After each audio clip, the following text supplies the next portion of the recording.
Hey y'all, what's up? So I'm going to be sharing a story time, right? I got some trigger warning. Oh, my name is B. Okay, just B. That's it. Um, so I got some trigger warnings for y'all. Okay. Um, Let me get my handy dandy notebook because let's see here. If you have any issues with sexual abuse, domestic violence, facts, or you're just sensitive to the truth, childhood trauma, nonprofit organization awareness, child abuse, bullying, homelessness, political views, suicide. These videos might not be for you, okay? Um, and maybe you could check out some of my other I was gonna say interviews, y'all. Maybe you can check out some of my other videos. I have like a lot of inspirational type stuff, just things that have helped me that I share with the world, right? God is so good. So I just wanted y'all to know. Love y'all.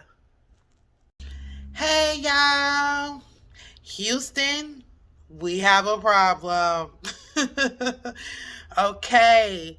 So as y'all know from part one, or slash the introduction, right? So technically this would be part two. Womp womp womp. However, um, just to let y'all know, I'm over here in my artistry.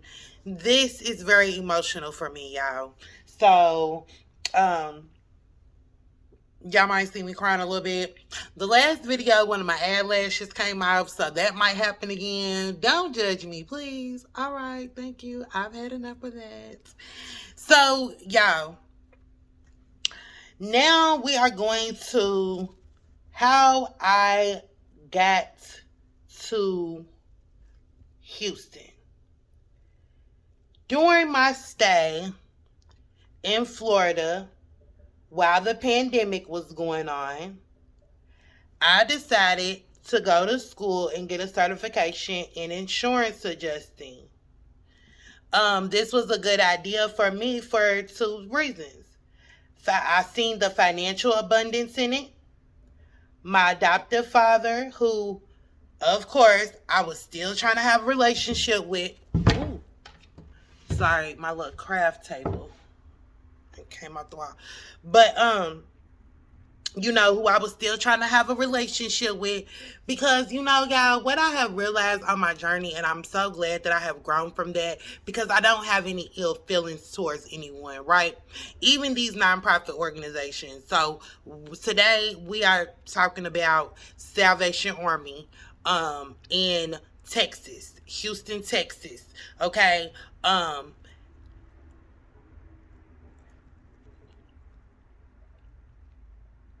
This is awareness of self. This is me taking accountability for the role that I have played in allowing people to play me. For the role that I have played against the Most High God that I serve, going against what I know to be true, all because I want to have a person to be there for me, to help me. You understand? That's what this is, right? So I am not angry with any of these people. I have thanked all of these organizations and been very kind, even though, and respectful, even though those things was not given to me. So I was still trying to, have a relationship with my adoptive father. You know what I'm saying? Even though I had been asking him, to help me find my dad, and he wasn't helpful. He said a lot of hurtful things, you know what I'm saying, to me. And I loved him. I loved him so much. I loved him so much. I would have died for that man. You know what I'm saying? Like, even though he treated me the way that he treated me my whole life. Nothing that he had did was new when I left from Kentucky. None of that, none of it, none of the behavior was new. Y'all know how we be. Like, we be wanting to think that when something ends or when we start noticing stuff or after we've noticed a whole bunch of stuff that we want to say to ourselves sometimes like, oh, I just didn't see that. But in our reality, yes, it was always there. 9 times out of 10, if you really sit back and look, it was always traces of it, right? So, anywho, I decided because I had seen how lucrative it was for him. You know what I'm saying? He had made a lot of money. You know what I mean? I watched his lifestyle completely change, um, being in the insurance adjusting field. Then I'm like, he got all the connects, so I'm knowing that he's gonna be able to help. You feel what I'm saying? He's telling me, I'll be able to help you with some jobs, get some jobs and all of that, y'all, because I got big dreams. You feel me? I never wanted to stay in Kentucky. That was never my goal. I stayed there because of my family and because of my kids' family, but more so for my family, right? I didn't stay there because of me. I had always wanted to leave.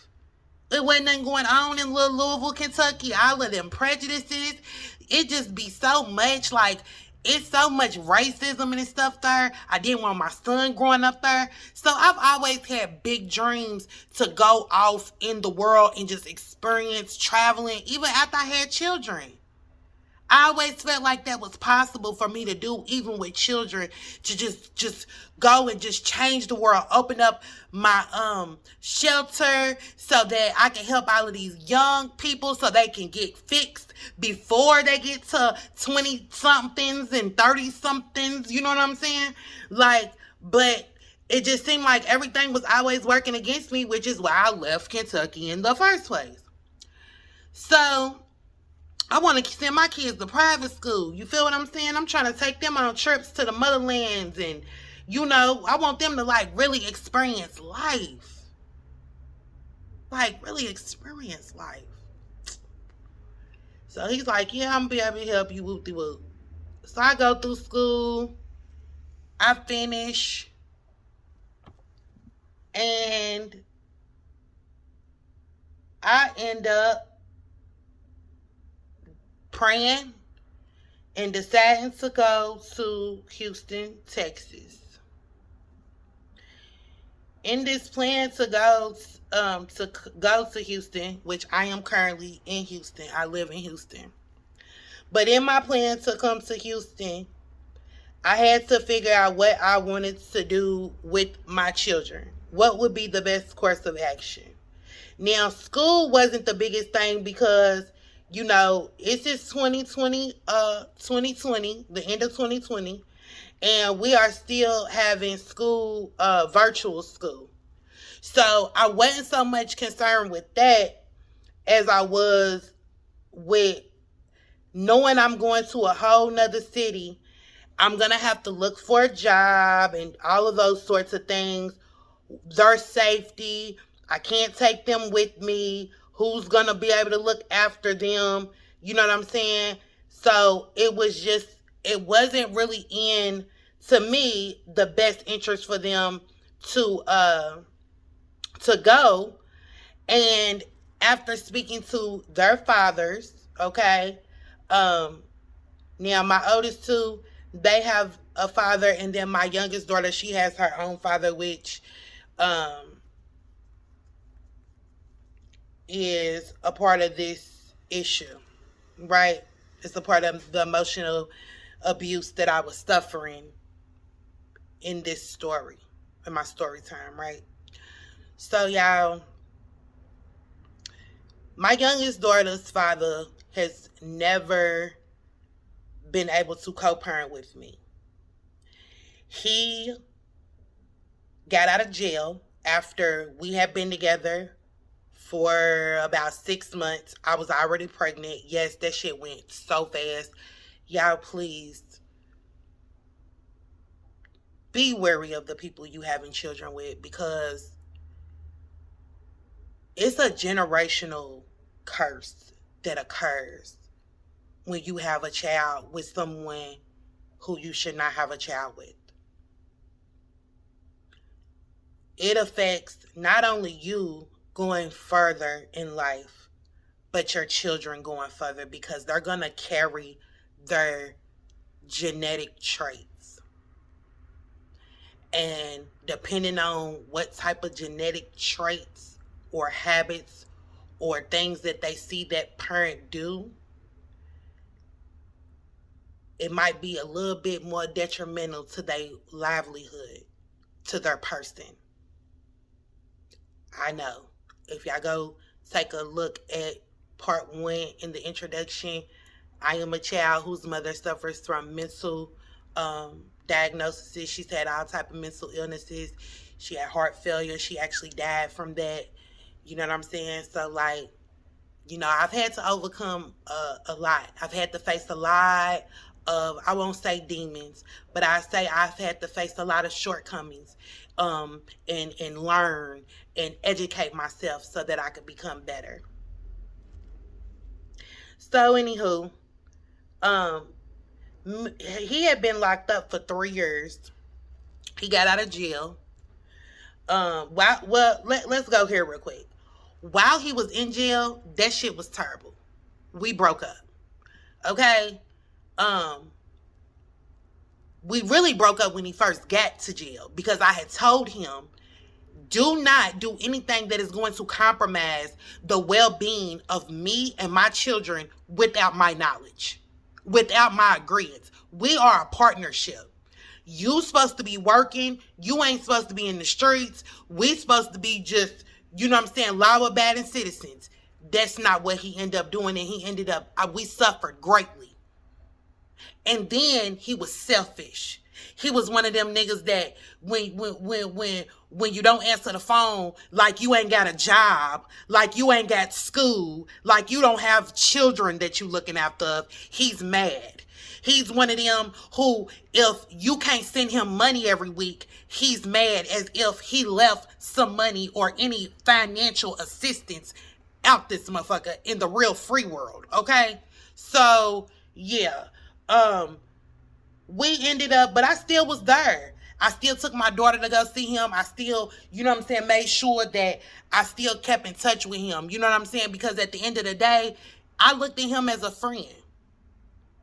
And I loved him very much so, as a friend, still, even though he mistreated me. Are y'all peeping the storyline and the story time? I am always going back, oh, sucker for love ass. You feel what I'm saying? That's me. Sucker for love, y'all. I just love, and I just always want to give people a chance, y'all, okay? But it is not real life. Love is not just the roses and the butterflies. Love is also war and separation and isolation.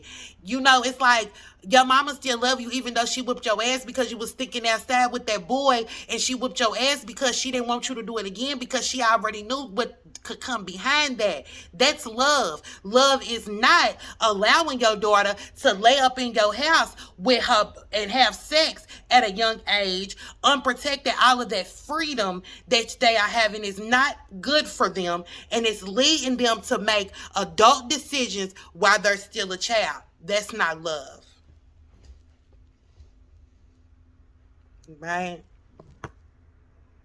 And I was the child that was, you know, my mama was on drugs, so I was the child. My oldest two, he stayed with us all the time. As long as I went and got up and went to school, my mama didn't give a damn. Okay? She didn't care. So, rest in peace. I'm always gonna love her, but at the end of the day, it is what it is. I'm her sharing my story time. So, anywho, I was still there for him. But when he got out of jail, y'all, we was okay at first. He was like, really like, I want to make our family work. I'm willing to do whatever so that we could be together again, like so that I could trust him again. You know what I'm saying? I know that I had did some shit to him. I I had did some shit to him that I felt like definitely was hurtful. Even though to me it didn't make a difference because we wasn't together. But at the end of the day, I understand that stuff still hurts people whether they together or not. So I definitely acknowledge that, and I acknowledge the fact and accepted the fact that he was gonna have to forgive me for some things the same way I was gonna have to forgive him for some shit. We both was gonna have to forgive each other for some shit. But I needed to first see, you feel what I'm saying? And make sure that he was willing to really work on that. Because I took too much of a loss. So, make a long story short, he ended up marrying a girl who I thought was my friend. Now, later come to find out, she said she was never my friend. Okay? Now, but I didn't know that. When she needed something at a point in time in our life, she would call me. When I needed things, I would call her. I have stayed with her. My son, we have had, we used to do a little girls group night, every ladies night once a week. We shopped together. We've partied together. We done put up on our niggas together. We rode through the hood together. We bowed together. So I thought we was friends. I told the bitch all my secrets. I thought she told me some of her secrets. Maybe they was lies because she said we was never friends. So just as I don't want to put nothing on nobody. I'm telling the truth of my truth. So I'm going to tell all of it. Once I came back in contact with her because she had reached out to me while he was in jail. So she knew we was together. She knew he was my baby's daddy. She knew that we was supposed to get married. She knew all of this, okay? But once I did speak to her after he revealed to me that he was going to be pursuing her some more, okay? He was going to take their situation a little more serious if I wasn't willing to go ahead and be with him right then and there. Okay, that's what he was gonna do. So I talked to her after that, and she said that we was never friends. Okay, so I just want to make sure I put that out there. Okay, but anywho, even through them, that broke my heart. That shit broke my heart. Then he wasn't, like, he was handling me real rough, like, as a mama. Like, he didn't know what type of mama that I had always been to his daughter. So he was, like, handling me like I was one of them mamas that didn't treat her kids right, and that I was one of them mamas that was out here putting men and whatever else, money over their child. When he buys her stuff, he's not sending it. I asked for some shoes. It took him 3 months to get a pair of shoes that I was asking for a specific thing. You know what I'm saying? Like, it was a lot of that going on, right? So, my bad, y'all. I had to dip my paintbrush. So it was a lot of that going on, right? Okay, so through all of this, I still felt like it is important for him to have a relationship with my daughter. Okay? He didn't talk to her for the first while we was in Florida. We actually ended up getting a DNA test 6 months after I was in Florida, after he refused to even talk to our daughter. I believe he talked to her one time. And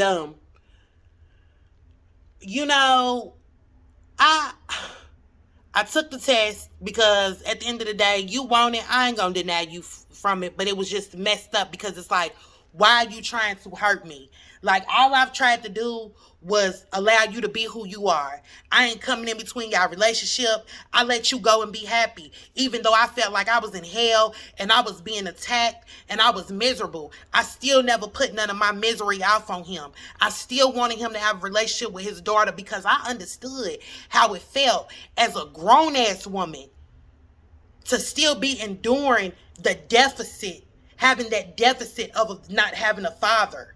That shit is traumatic especially for little. It's traumatic for everybody. I ain't gonna just stay for little girls. Everybody need a motherfucking daddy. I don't know why people feel like just having a mama is enough, but it's not. You look at people who have had the same, they've had a 2-parent household, and their parents have been sane You know what I'm saying? Stable.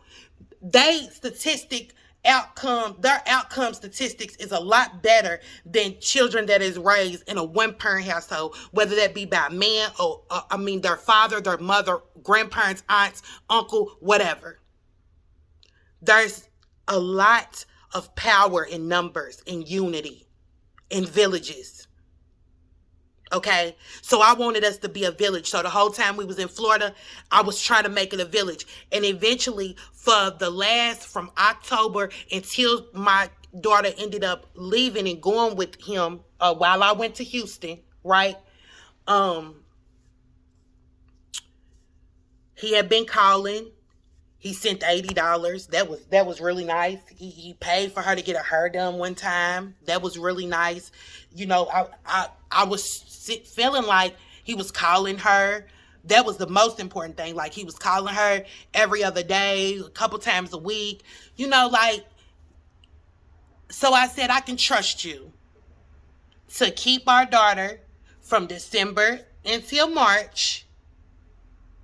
That'll give me enough time to get to Houston and get together, because I've always been one to believe in the 90 days. I can bounce back within 90 days, okay? I've always been able to bounce back within 90 days until this situation happened. All right? Okay. So,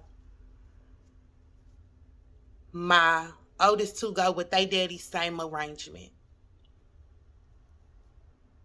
They good, is what they say. I want to try to keep it up here. So, December the 23rd, my stepmother, which is my adoptive father's wife, drives to Florida from Atlanta, Georgia, to pick them up so that they can all go back to Kentucky together for the holidays. It was a better cost for me, and I didn't have to worry about flying them back or driving them back or getting on a Greyhound to go back with them and then coming back. I wouldn't have to miss work. I really needed that money for my move. So that was what we did. They get back. I get her to Houston January the 11th. A storm ends up hitting. The worst snowstorm that they've had, are the only one they've had since like 1979, y'all. I'm racing against time, because by early February, I'm starting to see the lack of communication with me and my youngest daughter's father, Cam. I'm starting to see the issues that we having with co-parenting. Now it's to a point to where I'm going through his wife to be able to work out whatever it needs to be worked out, or communicating with my daughter, because he was so angry with me for whatever reason. Okay. I ended up getting the job, a really good job, making nearly $50,000 a year. Yeah, I have never made that kind of money. I was very proud of myself. It wasn't an insurance adjusting job, because for whatever reason, all of the connects and all of those different things that my father had never came through. No one was returning, or responding or replying to the emails that I was sending or anything like that. So, but God always works it out. So I kept trusting God. Well, y'all get this job and I'm going to be working remote. So I'm at a disadvantage, because I don't have a place to live right now. I'm living in an extended stay. So one day I was sitting uh, outside of the hotel room, just enjoying the night air, listening to some music. And a young lady comes up to me and she tells me about a program here in Houston, that is through a place called The Beacon. And I think they like number 8 or 9, because I'm gonna share a little bit more of my experience with them as that I had with them as well. Um, but she basically told me that if I go to this place, I need to get there about 6 o'clock in the morning. So I'm probably gonna have to get a ride, because she had been observing me, so she knew that I didn't have a car, or she assumed that I wasn't, driving or anything. So she said, the buses don't run that early, so you are gonna have to make sure you get a ride or catch a lift or something like that down there.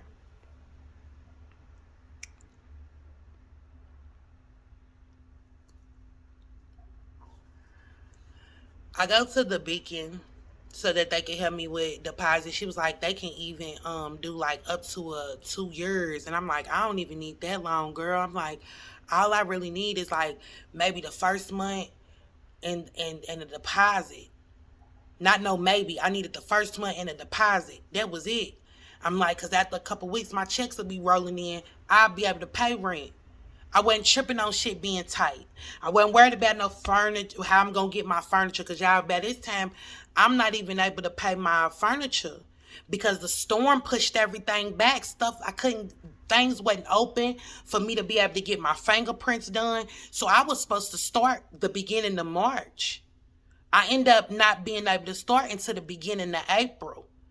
So the little money that I had, and you know what I'm saying, everything was just I won't say it was falling apart, but it was hard. It was difficult. And once again, my family is not supporting me. Now I did have my adoptive father, his sister-in-law, um me and her, she was also the godmother to my youngest daughter. So she was sending me money daily for a room, to pay for my room. She was a nurse. Thank God for her doing that. She was sending me money daily for a room. That's how I was surviving. And sometimes she was sending me money for food and everything else that I needed. So I was really praying day to day, y'all. So for that young lady, that's why we got to be mindful when people are giving us wisdom. We got to be mindful when people are telling us something. Like, she could have walked up on me, and I've watched these circumstances happen so many times, because I've been the person to want to tell somebody something, and people be so full of shame and so full of pride that they can't even receive the help. She was just trying to help me. You know what I'm saying? And I could have been like, oh, what you want, bitch? Whoop-de, whoop-de, whoop. But no. What's up, sis? Thank you. And I listened. And I took heed. And I took my ass down there. Because if I had to walk, I was going to get there. For about a week, I was actually depending on some people that I had, grown closer to, around me in the hotel, to take me, because they said they would. They said they was cool with me. They said they loved me. They said that they was my friend.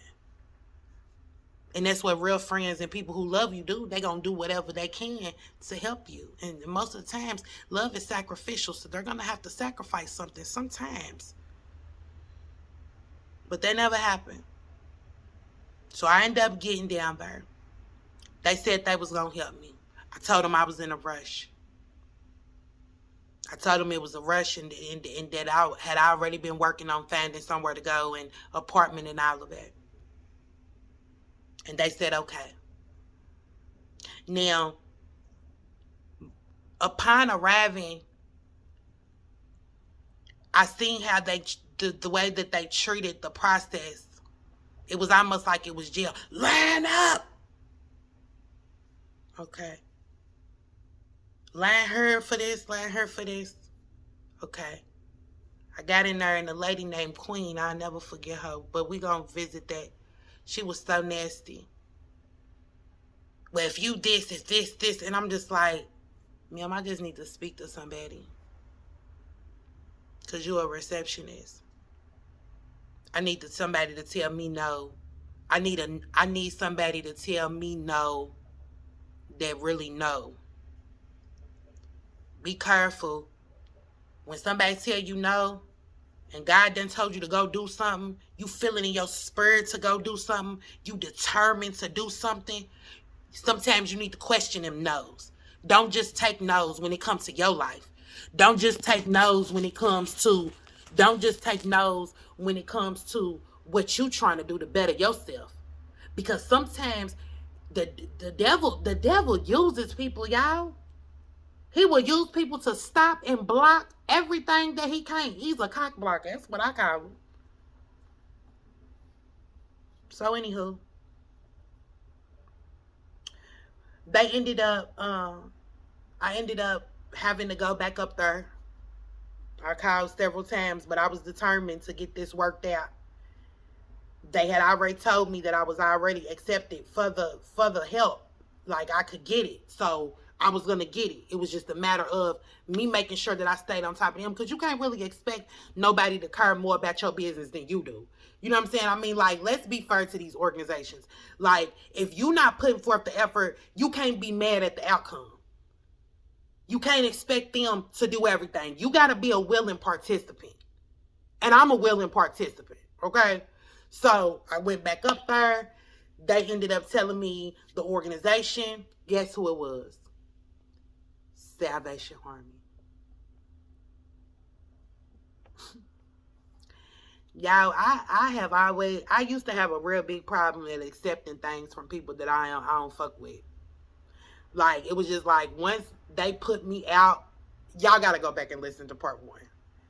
But once they did what they did to me, I was like, I never fuck with Salvation Army again. When I see them in front of Walmart, I'm going to be like, you need to get another job. You need to get another job, okay? Because you are not working for good people. I'm sorry. I've dealt with too many Salvation Armies at this point. I have a right to my opinion. And I have references as well. I have receipts, is what they call them nowadays. I got receipts. So, yeah. It was not my review is bad for them. It's not good. It's not likeness. And it's definitely not of the Lord. These people, I've watched them profess and make people go to Bible studies and make people go to church in order for them to do things for them, which is it's not an exchange with God. He gives us things to do. Philanthropy is a gift. It's not a give and receive. That's not what it is. It's not an even exchange. And that's what I feel like that they failed to incorporate in their initiative for philanthropy. It's not an even exchange. It's a giving. And you get your gift from the Lord. Not from the job. Not from the people that you're helping. So I'm like, oh shit. But this is what I got. So I'm working with it. Again, not really trusting that God is really going to bring me through this all the way. But I didn't see that at that time. So, y'all, I go to the meeting. I got all my shit together. You heard me? I got all my paperwork. I done picked out the apartment. I done been approved. I'm like, yes, sir. All you need to do is, all I need is payment. That's it. Payment. He told me, you approved for like a year. And I was like, well, listen, I don't even need a year. All I need is 2 months. The deposit in a month. He was like, well, we only do 3 months, 6 months, 12 months, 18 months, or 24 months. It was like kind of like in increments. So I'm like, okay, thank you, Lord. He was able to get everything processed to get me moved through. We stayed in contact. He let me know that he was my advocate. Anything that I needed pertaining to the apartment, just reach out to him. You know what I'm saying? When it came to any problems or anything like that. They set me up with furniture. That was good, even though I ended up being able to pay my storage and get my furniture out. Okay, y'all. So I end up getting some fucked up neighbors. Y'all moved into projects. I moved in the projects. But just because you lived in projects don't mean you gotta have fucked up neighbors, and I know that because I grew up in the projects. I had fucked up neighbors, and I ended up finding out that I lived in the projects. I am new to Houston. I seen the pictures on the thing. I seen they had a pool and a playground, a play yard, a fitness center, 4 bedroom, 2 bath, wash and dryer hookups. This is what I need. You know what I'm saying? I'm looking at what it looked like on the inside. I'm not even, and when I went there to go do all the processing for getting approved, it looked like it was nice. Y'all, it didn't look quiet. I didn't even see nobody outside. I didn't realize until later that I didn't see nobody outside because it was 11 o'clock in the morning. And people wasn't out at that time, I guess. The first day I'm working, y'all, I heard boom, boom, boom. Bitch, how? Fuck, shut the fuck up, bitch. We about to fight, bitch. All of this. So much so when I'm answering a question, they can hear me in my background. Is everything okay, Miss Spotty? I'm like, yeah, everything's okay. I seen this dude that I called my little brother. He was staying with me at the time. Okay? I had just moved in, but me and him was in contact. We had actually met at the Beacon. So we had been in contact. So I let him know, like, you can come over and stay. So you can save up your little money. He was going in and out of hotels and shit. And he's trying to work. He got a girlfriend that was pregnant. Like, they was trying to build their life. And I respected that. My kids wasn't coming back until the end of the school year at this point. They father, my oldest two, they father wanted to spend a little bit more time with them. He had been incarcerated for a lot of the time that they was there between December and March. So I agreed to it. So when I start work at the beginning of April and I'm in my place and everything like that, I'm like, it ain't no problem. You can come over here and utilize one of these rooms. Ain't no bed, but pallet, you can get your air mattress, whatever. I was thugging it out on the air mattress at first. So I sent him out there and I'm like, look, bro, like, I need you to see what's going on. Tell him I'm working. Like, they got to be quiet. He goes out there to go talk to him. I heard more hollering. So I have to excuse myself so I can go out here and see what's going on and see if I can get a little quiet. They cussed me out. I almost get into a physical altercation with a motherfucker because I'm asking you to be quiet because you're too loud. Y'all all the way at the other end they on the opposite side of the building from me. In the hallway. Our doors are outside. So it's not like a hallway. It's like an outside stairwell hallway. Why y'all this loud as grown women? And I'm just asking y'all, can y'all please calm down? And y'all trying to fight me because I'm asking y'all to calm y'all voices down? I'm like, oh, where the fuck did I move at? I reached back out to the Salvation Army. I'm like, hey, Mr. Nash, like, I'm having a problem here. I'm having a problem, like, with this noise, and I'm getting in trouble at work. So for months, y'all, I have been talking to him. No response. Emailing him, asking him, hey, can you help me with this? Asking him, like, hey, what's going on? Can I move? Because this is not looking like this is going to be a good situation for me. I can't. Everybody's loud. The people above me is too motherfucking loud. The people behind me is too loud. The people across from me is too loud. Everywhere I move my office at, and it's a 4-bedroom apartment, it's so much noise and distraction. Then not only that, by the time May hit, I go pick up my child and end up having to send a petition in to the court to get my youngest daughter back because he had been refusing to give me my daughter. He refused to give me my child.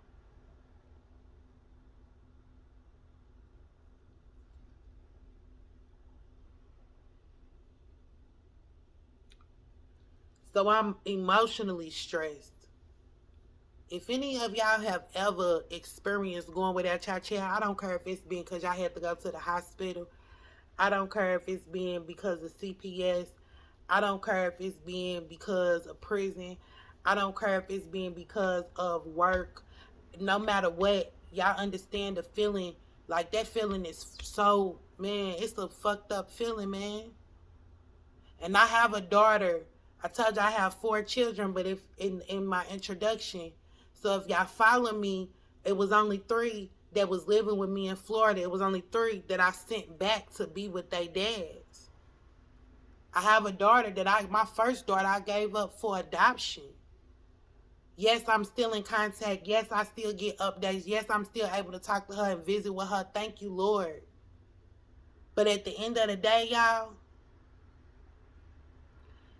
it's something that hangs over me. It don't hang over me, but it hovers over my heart. Because I know that she's not with me. And nobody can ever love her the way that I love her. Because it's a natural love. It was embedded with both of us. But I did what I felt was best at that time. Things was different by the time I had my youngest daughter. I was a different woman. I seen things different. I believed in God different. I believed in myself different. I believed that I could protect my daughter. I could protect I could protect my daughter. That she didn't have to be a victim of all the abuse that I went through because nobody protected me. I believe that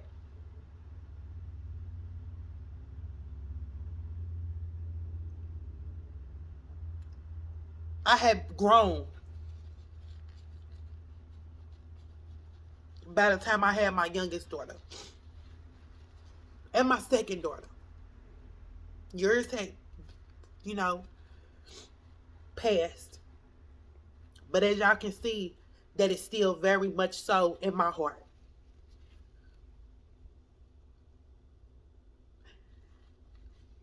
A part of me deciding to move to Houston was because I would be so close to California where my daughter is. Which would mean more visits. I could go and take my kids to go see her more. I could be more involved.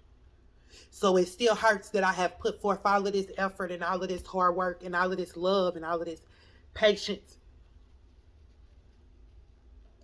It still hurts me that I could go through these nonprofit organizations and be asking for help, only asking for the help that they say that they are providing, all to be mistreated like a bald-head stepchild.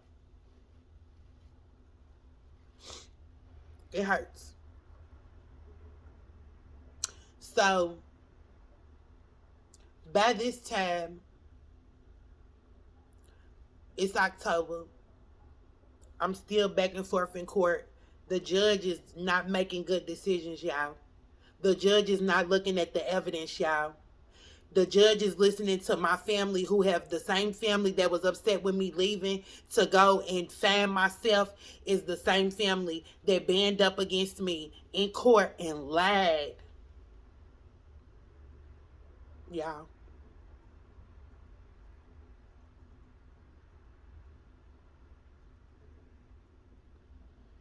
Y'all, I've never had a CPS case. I've had a misdemeanor for receiving stolen property. That's it.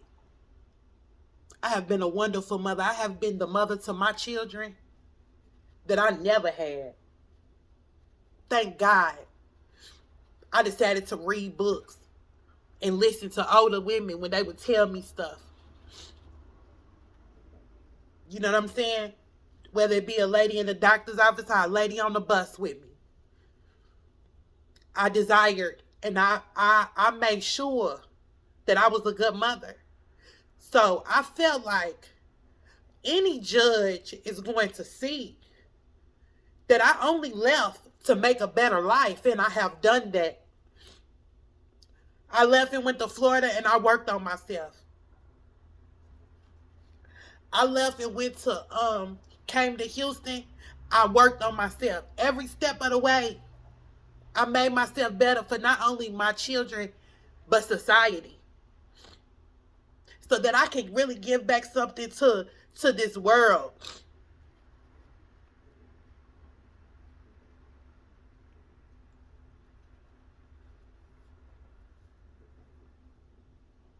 It wasn't going right. They told them that my kids was in Kentucky. I done sent proof to the judge. Like, these are they stamp, time stamp on these pictures. We was in Florida at the beach. We was at the beach when they said that they was there. Why? That throws away that credibility. You can't make a decision based on them anymore because we see now that they're lying or they are misinformed. They're not able to capture the right information. They're not a credible witness. She didn't care. In August, she had made the ruling that my daughter had to stay there for school. And then and then the court dates were stretched so far apart, which I still don't understand that. And I pray that somebody listens to this and they heard this and they are able to help fix some of these custodial judgments that are how these things are being based. Because based on my situation, I don't know what she was judging. I don't know how she felt like she made the best decision to keep my daughter there for school and give us joint custody. By the time December came, she decided to give us joint custody and that I would be able to see her on holidays and breaks. My child that I have been having the first 3 years, his family, nobody was even in her life. Like, all she knew was me and her siblings and her godmama and my aunt, the one I was telling y'all about, the crazy one, because she was the only person who was willing to watch him. And I see that was for her own selfish reasons. Sometimes when people can't have kids, they she was one of them that I can't have kids. I'm gonna help you, but I want to take over. And I'm like, no, because you're not mentally stable enough to like really try to ever take over my children. They would be fucked up out here. Okay? And I'm trying to raise them in the light. Now, I want you to be around like a granny because they don't got one no more. They nana is dead. Y'all go watch part one because I ain't going to be repeating a whole lot of this information. I love y'all. I wasn't trying to be rude, but I'm just saying I ain't going to be repeating a whole lot of this because it's emotional for me. So, anywho, I ended up, after the August court appearance, I had emotional breakdown, y'all. I had to get on medication, which I really didn't have to get on medication. I had to sit and deal with the fact that I have made these decisions and I need to let it go and let God. That's what I had to do. But that's not what I did. That's not what I did. What I did was I sat still waiting on people to fall through for me.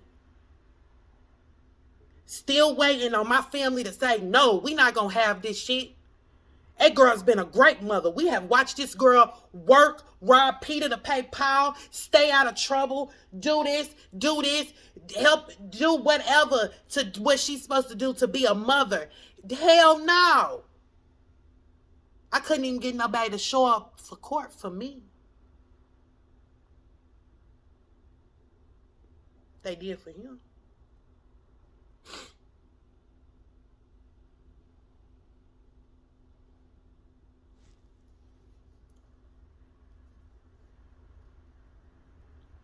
So I resigned. At the end of October, I resigned because my job, I don't know what was going on with them. They was harassing me. It wasn't just about the noise. It was just like I'm knowing they watching me. They always monitoring my calls. It's like they thought I was scamming or something. You know what I'm saying? Like, you know how you know how like you watch them little shows and stuff where people be stealing, but people be watching them. They know the whole time they stealing. Like that's kind of the vibe I was getting. But I'm like, bruh, I would never steal from my job. I don't even steal. Okay, I'm not even a stealer. But if I was, and if the ever I decide to be, it ain't gonna be from where I get my meals from. That don't make no sense to cut off a supply for stealing from taking from something that's already giving you something. That's greedy. I don't do that. I don't do that.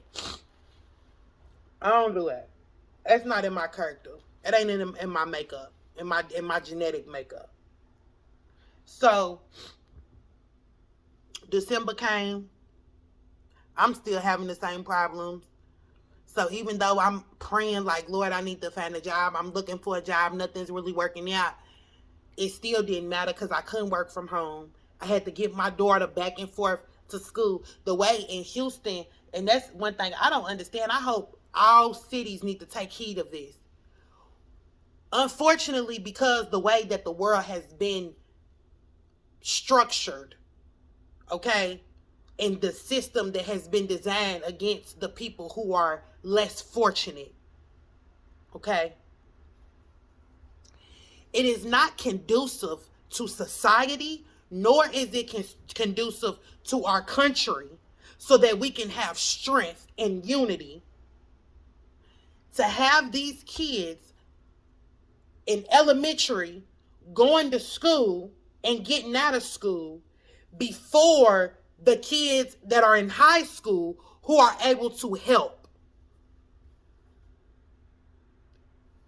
My high school child should be able to go pick my elementary, middle school child up from the bus stop. That's one thing that definitely needs to switch. That's one thing I can appreciate and respect about where I come from in Kentucky. Because the high school people go to school first. High school, middle school, go to school first. 7:40, 2:20. The elementary school students, 9:15 to 3:45. So that means that we would get our younger siblings off the bus. Because that's how it happens when you are in poverty and your mama gotta work. When you trying to get up and ahead in life. You know what I'm saying? When you trying to provide for your kids. Because even if they got practice, they usually out by the time that the other kid gets out. The younger kid that needs to be watched maybe for a couple of hours or a few. I'm sending love to the ones that's working 16, 17 hours, baby. Don't do it to yourself. Get in prayer. Get in prayer. Make sure that you in alignment with God, because you ain't supposed to be no slave. We weren't sent her to be slaves. We were sent her to live and love and lead to light. That's what we were sent her to do. We weren't sent her to slave for people. And I've been there, sis, bruh. I've been there. And God has sustained me with no money, with no job, with no nothing. Going through all of them months, my mental being fucked up, y'all, because they playing with my daughter. My family is playing in my face. I didn't even know that they was even against me until we get to the last court date. I'm not even knowing. I had a feeling, but I'm not even knowing, y'all.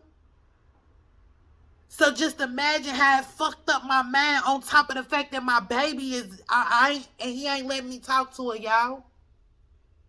He got her thinking I don't love her, y'all. He's on some bitter baby mama type shit. Cause I'm sorry, I don't care what nobody say, man. No behavior is really, excused. Everybody is accountable for their behavior and the way they act. Okay? But at the end of the day, as a man, you are held to a different regard, a different standard on how you deal with your emotions. You do not get to deal with your emotions in the same manners as a woman. Not that you don't deal with your emotions, but you don't handle them the same way, man. What kind of man want to keep his daughter away from her mama? I don't even care what kind of mama she is. You should never want to do that. That should be the last result.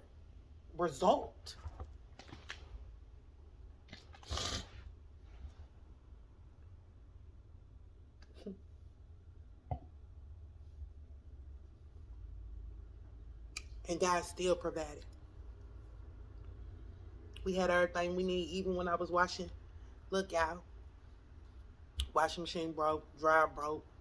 I'm washing clothes in the tub. I take them in the room, in my daughter's room, because she wasn't there. I put the blow dryer in there and let that shit run all night. So my kids can have clean clothes.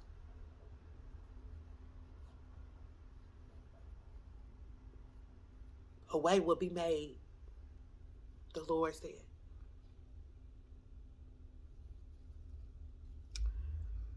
And throughout this whole experience, I have been reaching out to Salvation Army. And they never respond. They did, however, respond to come and do an article on me. I'm actually in some magazine, YouTube, about how they helped. But once again, my loyalty being to people and not to myself.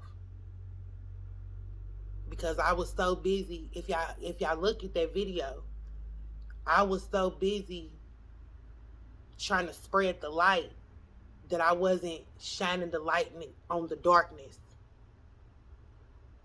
And this is really, really what this comes from, y'all. This is me shining the light on my darkness. This is me saying that these things might have happened. These things might be happening to y'all right now. It might be somebody right now in the Salvation Army and y'all going through this same thing right now. Do not give up. Pray is what these videos are about. Trust God. Because no matter what, God ain't failed me. I'm here now in my own place after going through all of these different nonprofit organizations. Yo, why y'all think it's 10 parts? It ain't 10 parts just because I just want to just 10 parts. And I'm looking at the time right now. It's 56 minutes I've been on her. I ain't have no intention on these being this long. I gotta say what's in my heart. But the only reason why I'm doing this is because this has held so much detriment to my life. Not speaking up for myself. Not sharing. I don't have shame, but then it's like I don't want to share. No, people need to understand you're not the only one out here. And then hopefully that will cause change. That will cause change. The harm they cause, I'm hoping will affect change. It will make some of us stand up and change it. I done been protesting since I've been here in Houston for homelessness. I done been trying to talk to city council members, but you know, when you ain't got no money, they ain't trying to hurt you. They don't care when you don't got no money. When you ain't nobody, I ain't nobody to them. And I'm not from here. They don't give a fuck about what I gotta say, and it showed in the meetings. They know what they doing. That's why I'm saying, Salvation Army, they know what they doing. Through my journey through this year, y'all, through this year, and it's really been longer than that. This has been a 4-year process, but this situation, this This awareness that I'm bringing on the Salvation Army, the Star of Hope, Bay Area Turning Point, the Housing Authority of Houston, Section 8 program, the Homeless Depot, Nest Quest, Good Shepherd Mission of Huntsville, Texas, and the Safe House of Huntsville, Texas, and last but not least, the Beacon, who we kind of discussed in this part. For a year, I have came across the last year. I have came across these people. The last year. Some shit needs to change. I'm not the only one. I done slept outside, y'all. I'm talking about cardboard. Okay? Cardboard.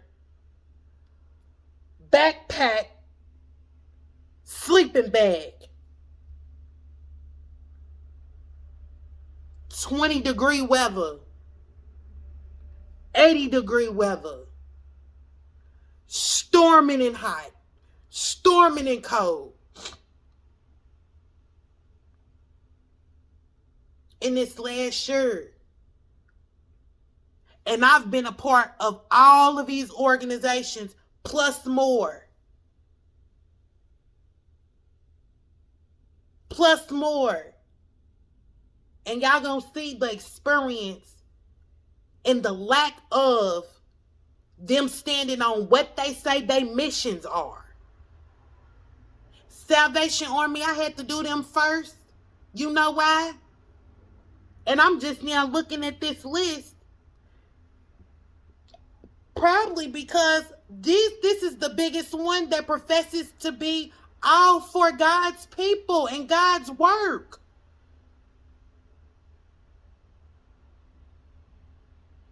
And I watched how they treated me. And I watched how they've treated other people. And I've heard the stories of how other people have been treated. It's sickening. It's sad. They are like people that is donating to them is like me realizing my situation. You want to believe in something so much, and just because it gets bigger, you think it's better. But when it comes to philanthropy work, it's quality over quantity.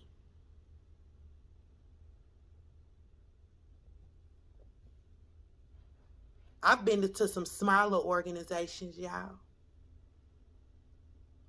I've came across some people. They don't have no organization. They have abundance. They've been blessed with abundance.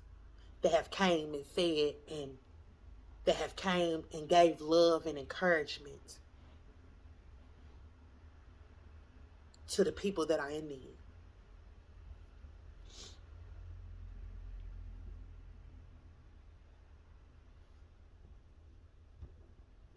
And I'm going to say this. Before I let y'all go, I want y'all to stay tuned for part 3. Check out part 3.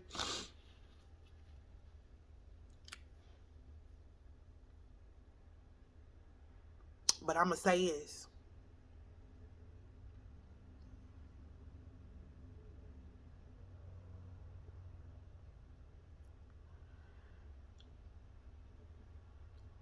I don't care if you don't believe in God.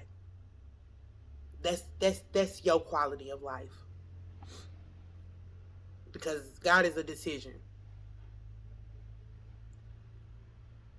But I'm going to need you to believe in something that is of the betterment of yourself.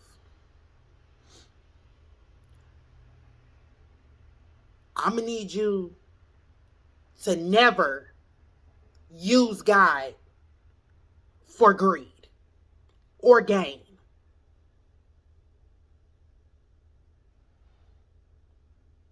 Because he's not pleased and he's not going to have it.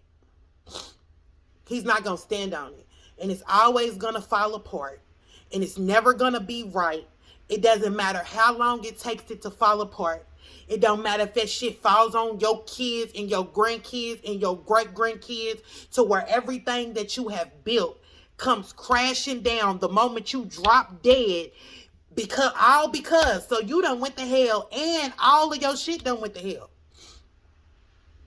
And your kids is right behind them. And they kids and they kids. You ain't gotta believe in God, but you better understand what you put in is what you gonna get out.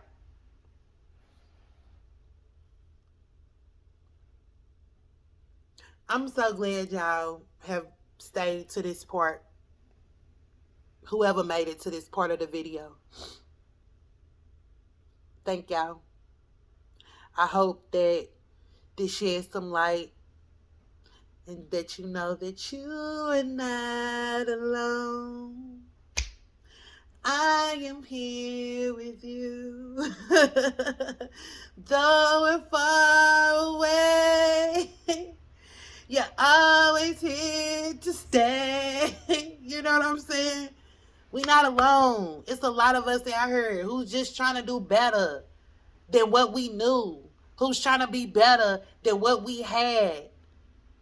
And don't let nobody take your truth from you.